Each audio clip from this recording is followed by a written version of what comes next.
Mache noch eine Runde. Mhm. Ja.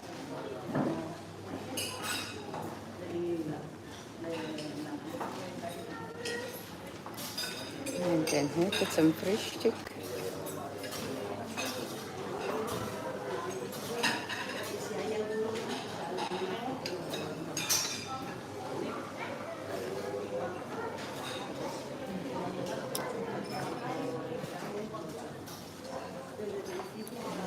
Gibt es dann auch beides.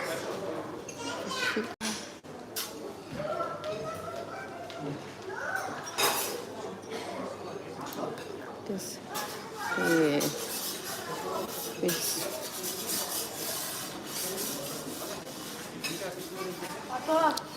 reichhaltiges Frühstück.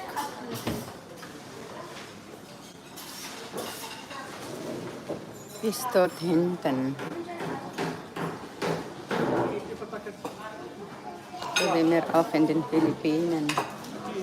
Hey, also es ist noch zu früh. Das Frühstück hat angefangen erst am Morgen.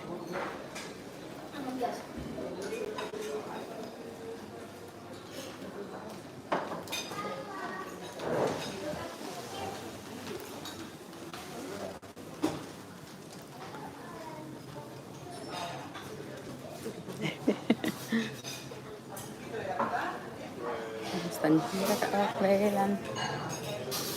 So wie immer. Von bis dort hinten.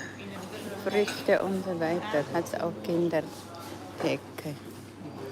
So eine große.